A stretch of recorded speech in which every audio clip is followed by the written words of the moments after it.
మేము వచ్చిన 3 నెలల పాలన కూడా తెచ్చిన అప్పుల్ని మీరు కలిపి చెప్తున్నారని అన్నారు. లేదు, ఒకసారి శ్వేతపత్రం పుస్తకం ఒకసారి తీసుకోమని చెప్పండి అధ్యక్ష. అది తెలంగాణ రాష్ట్ర ఆర్థిక శ్వేతపత్రం, ఆర్థిక శాఖ అప్పుడు ప్రవేశపెట్టినప్పుడు ఆ తర్వాత 3 నెలలు ఇంకా రాలే మాకు. అప్పటికి ఆ 3 నెలల కంటే ముందే కదా ప్రవేశపెట్టింది ఇది. ఆ ప్రవేశపెట్టినప్పుడే మేము ఇచ్చింది దీంట్లో చాలా స్పష్టంగా అవుట్ స్టాండింగ్ డెట్ 6,71,757 కోట్లని ఇచ్చాం. రాబోయే 3 నెలల్లో మేము చేసే అప్పుని దాంట్లో యాడ్ చేయలేదు. సో మీరు అది కూడా యాడ్ చేసి 6,71,757 కోట్లు అని చెప్తున్నారు, విచ్ ఇస్ నాట్ కరెక్ట్. తర్వాత దీంట్లో మళ్ళీ మేము డీటెయిల్గా నేను చెప్పిన దాంట్లో కూడా చెప్పా, శ్వేతపత్రమే కాకుండా ఇప్పుడు కూడా చెప్తూ దీంట్లో out standing debt as on 1/12/2023 అని చాలా స్పష్టంగా చెప్పాను. దాంట్లో 6,71,757 crores. సో శ్వేతపత్రం మేము ఇచ్చిన పుస్తకంలో అదే, అప్పుడు ప్రజెంట్ చేసినప్పుడు పెట్టింది అదే, ఇప్పుడు చెప్పేది కూడా అదే అధ్యక్ష. సో హరీష్ రావు గారు ఇవన్నీ వదిలేసి అది చెప్తాం మాకంటే ముందు మాకు ఇంత వారసత్వంగా వచ్చింది మేము ఎప్పుడు కాదనలేదు అధ్యక్ష. ఏం చెప్పాము మొన్న చెప్పినప్పుడు కూడా మేము ఏం చెప్పాము, రాష్ట్ర విభజన జరిగేటప్పటికి 6,400 కోట్లు ఉండేది అప్పు అను, ఆ ఇంట్రెస్ట్ కట్టడానికి 10 ఏళ్ళు మీ పాలనకు వచ్చేవారికి అది 66,000 కోట్లు అయిపోయింది అప్పు కట్టేది. ఎందుకు 6,400 నుంచి 66,400 ఎందుకు పెంచారని అడిగాం. అట్లాగే మీరు అప్పుడు వారసత్వంగా వచ్చింది మేము అది కూడా చెప్పాం కదా, చాలా సందర్భాల్లో చెప్పాం.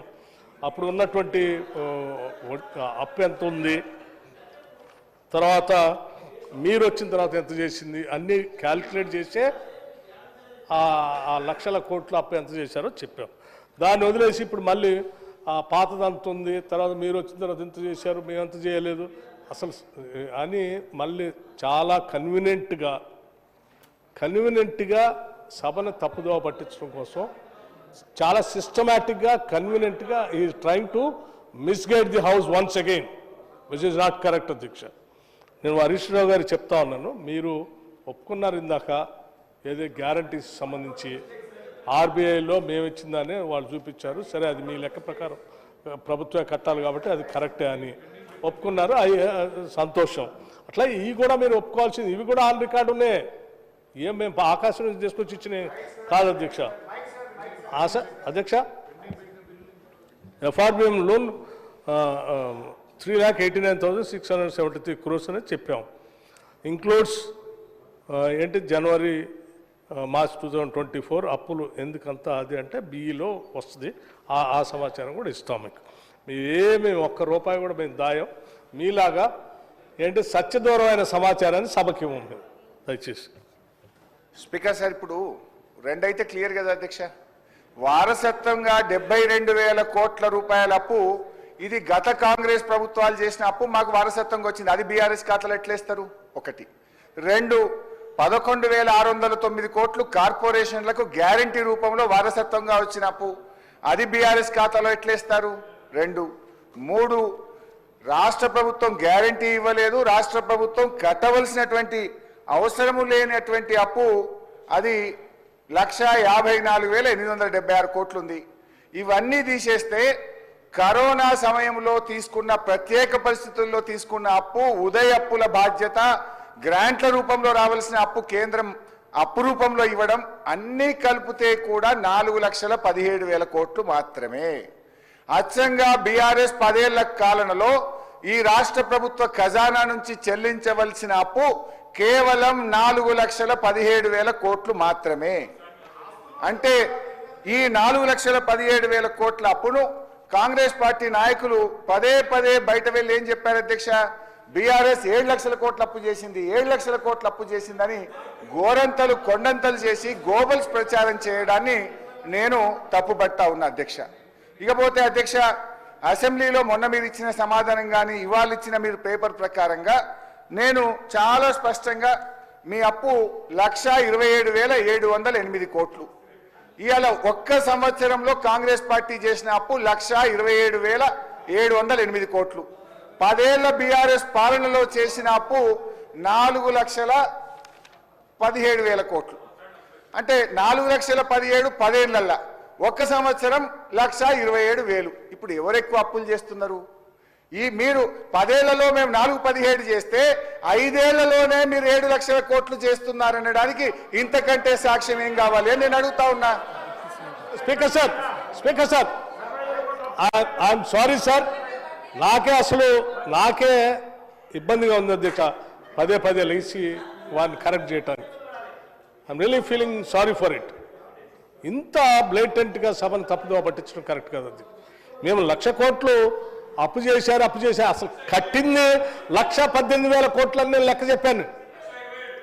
1,18,364 కోట్ల రూపాయలు ఈ సంవత్సర కాలంలో మీరు చేసిన అప్పులకు సంబంధించి మేము బ్యాంకులకి వాళ్ళకి వీళ్ళకి అప్పు అసలు అన్ని కలిపి వడ్డీ కలిపి కట్టిన డబ్బు 1,18,364 కోట్లని అన్నిసార్లు చెప్తే అది వదిలేసి ఇంకా మీరు 1,00,000 కోట్లు అప్పు చేశారు 1,00,000 కోట్లు అప్పు చేశారు. ఏంది కట్టిన దాన్ని నేను చెప్తా ఉన్నాను మీకు.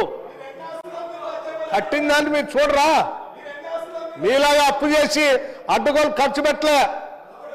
మీరు చేసిన అప్పుల కోసం కొద్దిగా అప్పు చేశాం, దాంతోపాటు రాష్ట్రం నుంచి వచ్చిన ఆదాయం రెండు కలిపి మొత్తం 1,18,000 కోట్లు కట్టాం. మీరేం చేశారు? అంటున్నా మీరు ఏం చేశారు? అప్పులు చేసి చివరికి రాష్ట్రం బతకకుండా చేసే పరిస్థితి తీసుకొస్తే దాని గాడిని పెట్టి బాగు చేసి ముందు పోతున్నాం. మీరు హర్షించాల్సింది పోయి మీ టైంలో ఎప్పుడైనా నేను అడుగుతున్న 10 ఏళ్ళు మీరు పరిపాలన చేశారు కదా, 10 ఏళ్లలో ఎప్పుడైనా 1,00,000 కోట్ల 18,000 ఎప్పుడైనా కట్టారా మీరు? 1,18,364 కోట్లు బ్యాంకులకు అప్పు కట్టారా మీరు? ఎప్పుడైనా కట్టారండి?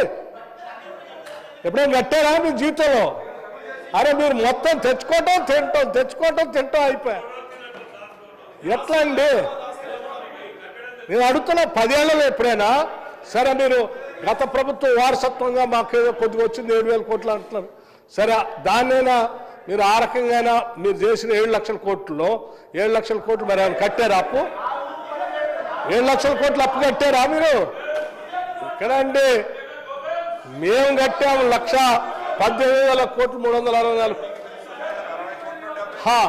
1,18,364 కోట్లు అప్పు కడుతూ ఇంకా 40,000 కోట్ల పెండింగ్ బిల్లుకి దాంట్లో ఒక 28,000 కోట్లు అంటే 12,000 కోట్లు తీరుస్తూ ఇంకా అవి కాకుండా మీరు పెండింగ్ పెట్టిపోయినటువంటి ఏంటి డిస్కౌంట్స్ పెట్టిన 29,649 కోట్లు అట్లాగే పెండింగ్ బిల్స్ మీరు పెట్టిపోయారు.